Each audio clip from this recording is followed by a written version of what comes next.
అప్పటికి Pawan Kalyan cinema announce అయింది. అప్పుడు మీరు సోకాల్ సురేష్ బాబు ఉన్నారు, మీరు ఉన్నారు, మీ తమ్ముడు ఉన్నాడు, శిరీష్ రెడ్డి గారు ఉన్నారు. ఎందుకు ఆ రోజు ఖండించలేదు? ఖండించడం వదిలే, శిరీష్ రెడ్డి గారు మూడుసార్లు కూడా ఎట్టి పరిస్థితుల్లో జూన్ 1 నుంచి బంద్ అని చెప్పారా లేదా? అందరు ఇక్కడ తీయండి. అది అందరూ కూడా తెలిసిన విషయమే కదా. 3 సెక్టార్లలో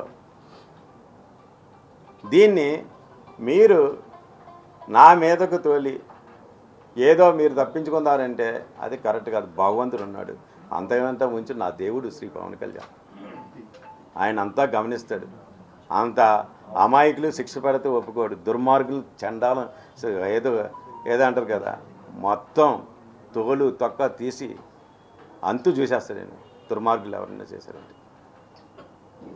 ఎందుకంటే నేను పార్టీ పెట్టినప్పటి నుంచి ఉన్నాను. పార్టీ పెట్టినప్పటి నుంచి నేను పవన్ కళ్యాణ్ గారి పార్టీ సిద్ధాంతాలు కానీ అది కానీ నేను ఎప్పుడూ అవాయిడ్ చేయలేదు. నాకు నిజంగా చాలా బాగా నా వ్యాపారాలు మానుకుని ఎక్కువ అసలు ఈ మధ్య చూడండి నా థియేటర్లు నాకు ఈ సినిమాలే చేయటం లేదు. నేను వ్యాపారం బాగలేదు, సినిమాలు చేయటం లేదు. అయినా సరే సినిమాలు కూడా ఎలాగుంటున్నాయో మీరు పేయింగ్ కూడా లేవు చాలామంది. వాటికి నేను మామూలుగా ఉంటే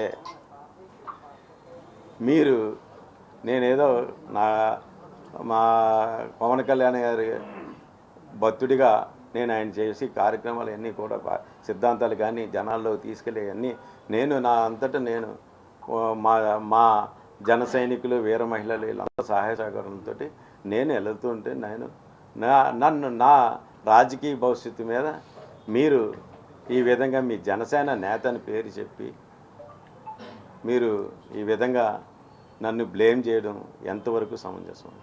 మీరు ఏది ఇప్పటికీ కూడా పత్రిక ముఖంగా ఛాలెంజ్ చేసి చెప్తున్నాను, హరిహర వీరమ్మలు నేను బ్యాన్ చేయండి అని మీరు వీడియో ఉందని అంటున్నారు కాబట్టి అది నిజంగా నిరూపించండి.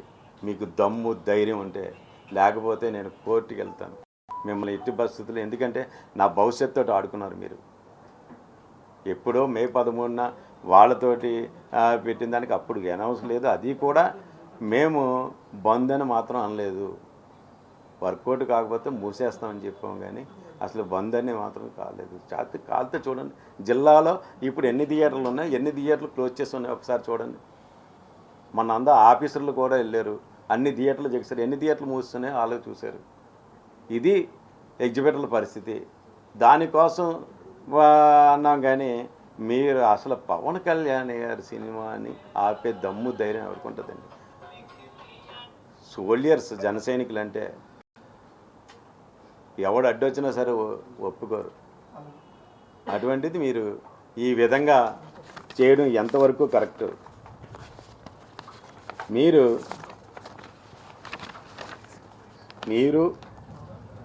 సురేష్ బాబు, మీ తమ్ముడు శిరీష్ రెడ్డి, సునీల్, మీరు చేస్తున్న అరాచకాలు అందరికీ ఇప్పటివరకు ఎవరో చెప్పడానికి భయపడి ఉంటారు. నాకు మా నాయకుడు చెప్పింది ఒకటే, నిజం నిర్భయంగా చెప్పు, భయపడకు, ఉన్నది ఉన్నట్టు చెప్పండి. ఎవరు ఇదేనే ఈ సబ్జెక్ట్ అనే కాదు, ఏదైనా సరే మాకు నీతి నిజాయితీ నేర్పించింది మా నాయకుడు. ఈరోజు భారతదేశం మొత్తం నీతి నిజాయితీ నెంబర్ 1 ఎవరైనా ఉన్నారంటే శ్రీ పవన్ కళ్యాణ్ గారు. కావాలితే అన్ని సర్వేలు చూసుకోండి, ఆయన నెంబర్ 1 స్థానంలో ఉన్నారు. అటువంటి ఆయనకి నేను మచ్చ తెచ్చి పని చేస్తానా? నా ప్రాణం ఉన్నంత వరకు నేను పవన్ కళ్యాణ్ గారితో ఉంటాను. పవన్ కళ్యాణానికి ఎట్టి పరిస్థితుల్లో ఎవరు ఏ విధంగా చేసి నేను ఒప్పుకోను, క్షమించను కూడా. ఇది నేను అందరికీ ఎదుర్కొంట పత్రికా ముఖంగా అందరికీ కూడా తెలియజేయడం జరిగింది. అసలు ఇప్పుడైనా మీరు ఎంత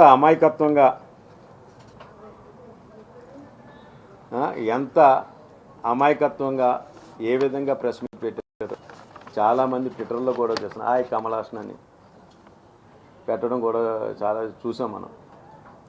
దిల్ రాజు గారు ఒక మీ స్వార్థం కోసం మాలాంటి అమాయకుని బలి చేయడానికి ఎట్టి పరిస్థితుల్లో ప్రయత్నం చేయకండి.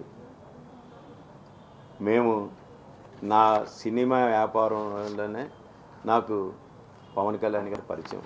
సినిమా ప్రపంచం విస్తృతమైపోయింది, అందువల్ల సమిష్టి నిర్ణయాలు తీసుకోలేకపోతున్నామని దిల్రాజు గారు మాట్లాడుతున్నారు. ఎవరి నిర్ణయాలు సొంతంగా తీసుకుంటున్నారు. ఈ సినిమా ప్రపంచం విస్తృతంగా అయిపోయింది, సమిష్టి నిర్ణయాలు తీసుకోలేకపోతున్నారు. ఏంటి దానికి ఏం చెప్పాడండి ఆయన? సమిష్టి నిర్ణయాలు తీసుకోకపోతున్నారు. సమిష్టి నిర్ణయాలు ఎప్పుడు తీసుకుంటాడండి? నువ్వు సునీల్ తోటి సురేష్ బాబు తోటి ముగ్గురు కలిసి సమిష్టి నిర్ణయాలు తీసుకుంటారా? అక్కడ సమిష్టి నిర్ణయమా అంటే ఏంటి? స్వార్థం కోసం సమిష్టి నిర్ణయమా? వాళ్ళు ముగ్గురు దానికి అప్పుడు సమిష్టిగా ఉంటారు. ఇది ఇండస్ట్రీ విషయం కదా. ఇండస్ట్రీ వచ్చేటప్పటికి స్వార్థం ఎందుకు అర్థం. ఆయన సినిమా ఏంటి 2024 21 మే నాడు వాళ్ళ తమ్ముడు సునీలు పెట్టిన సంతకాలు జూలై నుంచి అమలు జరగని పెట్టింది. గేమ్ చేంజర్ సినిమా నెక్స్ట్ సంక్రాంతికి వస్తున్న సినిమాని రిలీజులు ఉన్నాయని దీన్ని తొంగలో తొక్కింది మాట వాస్తవా కాదా?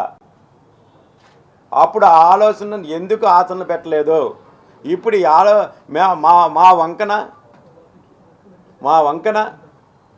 మా మీద నేరం వేస్తే సరిపోద్దని ఆంధ్రప్రదేశ్ ఎగ్జిబిటర్ సెక్టర్ చైర్మన్ని ఫోన్లు చేసి ఒత్తిడి చేసి సురేష్ బాబు మీరును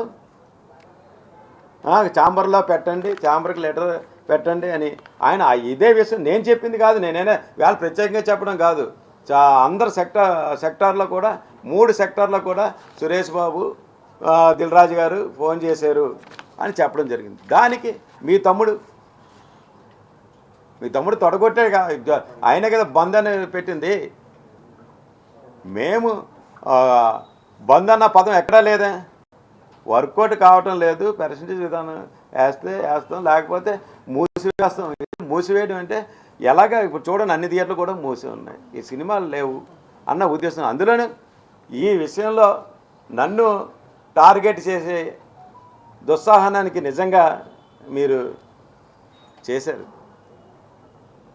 మీరు ఎంత స్వార్థపరులో ఇండస్ట్రీలో ఎవరిని కదిపినా దిల్ రాజు గారు ఎవరిని కలిపినా చెప్తారు మీకోసం, మీ తమ్ముడి కోసం. వైజాగ్లో మీ మేనేజర్ శ్రీనివాస్ కోసం.